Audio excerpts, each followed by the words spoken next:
Hello किसान भाइयों, मैं हूं आपका मछली वाला भैया उन्मेष टहरिया, फिशरीज गैजेट एंटरप्रेन्योर, और आप देख रहे हैं ऑस्कर फिशरीज।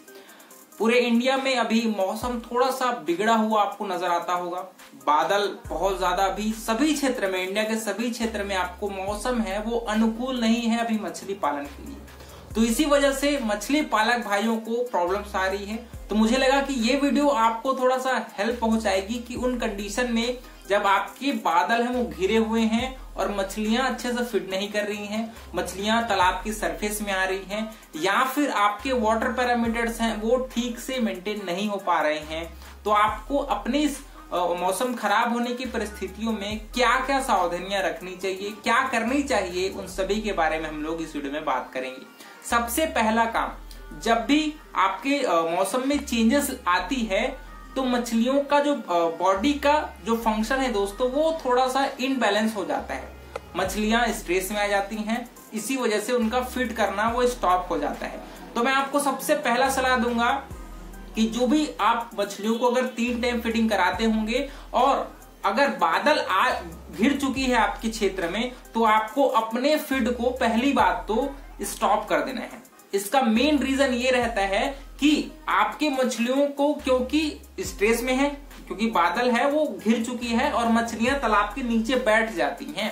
तो इन कंडीशंस में अगर आप मछलियों को फीडिंग कराएंगे तो मछलियां फीडिंग नहीं करेंगी, ठीक है। और अगर मछलियां थोड़ा बहुत फीडिंग कर भी लेती हैं तो उनका जो डाइजेशन प्रक्रिया है वो थोड़ा सा स्लो हो चुका होता है, क्योंकि मछलियां स्ट्रेस में जा चुकी होती है ना।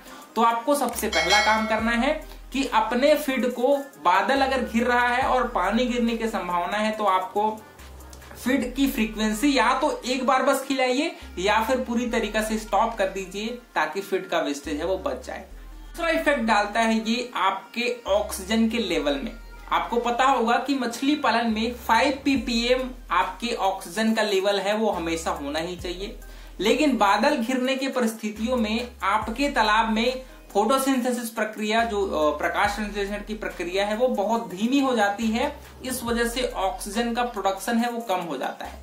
तो इन परिस्थितियों में मछलियों को ऑक्सीजन तो चाहिए ही ना, नॉर्मल जो प्रक्रिया है वो चलती ही रहेगी, लेकिन ऑक्सीजन का प्रोडक्शन कम होने की वजह से ऑक्सीजन का लेवल है वो डाउन हो जाता है। और अगर इस परिस्थितियों में अगर आप और इसमें फर्टिलाइजर या फिर फर्मेंटेशन कर देते हैं, फीड डाल देते हैं, तो उसको डिकम्पोज होने के लिए भी बैक्टीरियल जो एक्टिविटी है वो हाई रहता है। तो यहाँ पर भी ऑक्सीजन का कंजप्शन होता है।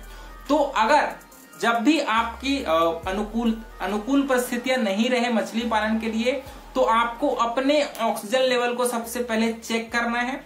चेक करने के बाद दूसरा, अगर मछलियां तुरंत सरफेस में आके गैस्पिंग कर रही हैं बहुत सारा, तो आपके सबसे पहला काम करना है ऑक्सीजन टेबलेट तालाब में डालिए।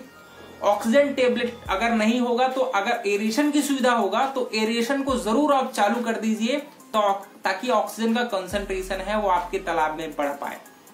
उसके अलावा आपको तालाब में फ्रेश वाटर, पानी का सर्कुलेशन करना है, ताकि ऑक्सीजन का कंसंट्रेशन है वो आपके तालाब में बढ़ जाए।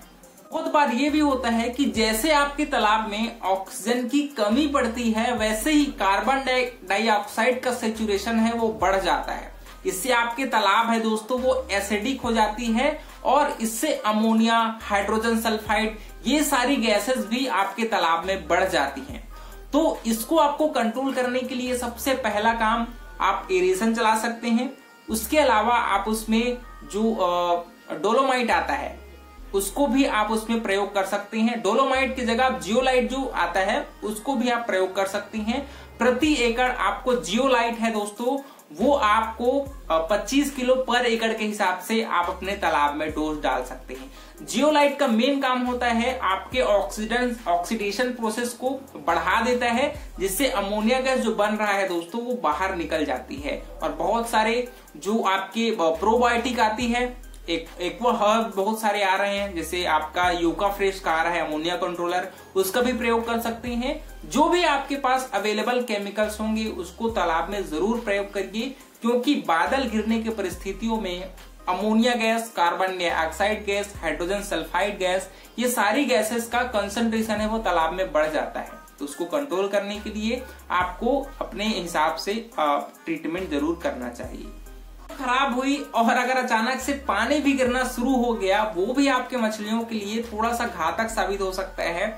बरसात के समय में पानी गिरना नॉर्मल है, लेकिन गर्मी के सीजन में पानी गिरना मछलियों के लिए बहुत ज्यादा स्ट्रेसफुल होती है। और इसमें पानी अगर आपके तालाब में आ रही है तो उस साथ ही साथ उसमें बैक्टीरिया भी आपकी उसमें ऐड हो जाती है तालाब में। तो उसको कंट्रोल करने के लिए आपको तालाब को सैनिटाइज करना बहुत ज्यादा इंपॉर्टेंट है। तो इसके आप सैनिटाइजेशन के लिए आप उसमें जो आपका पोटास आता है उसका प्रयोग कर सकते हैं। उसमें आप नमक का भी प्रयोग कर सकते हैं, है ना। नमक भी आपके तालाब में डिसइंफेक्टेंट के रूप में काम करता है। साथ ही साथ आपको क्लीनर का भी प्रयोग करना है, जो आपकी बैक्टीरियल इन्फेक्शन को रोकती है, आपकी पैरासाइट को अटैक होने से रोकती है। और मछलियों में अगर बॉडी में इन्फ्लेमेशन दिख रहा है, लाल धब्बे दिख रहे होंगे, तो आप सीफैक्स का भी प्रयोग कर सकते हैं।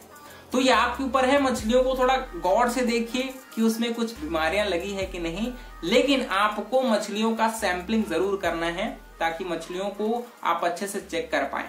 और अपने वाटर पैरामीटर्स को जरूर मौसम जैसे ही ठीक हुआ आपको चेक करना है कि किसी कुछ वाटर पैरामीटर्स फ्लक्चुएशन तो नहीं हो रहा। अमोनिया कितना है, डीओ कितना है, CO2 लेवल कितना है, पीएच कितना है, इन सभी को चेक करके उसके हिसाब से आप पानी को ट्रीट करिए। क्योंकि जब भी पानी वगैरह गिरता है, मौसम खराब होता है, सबसे ज्यादा इफेक्ट पड़ता है आपके वाटर पैरामीटर्स को।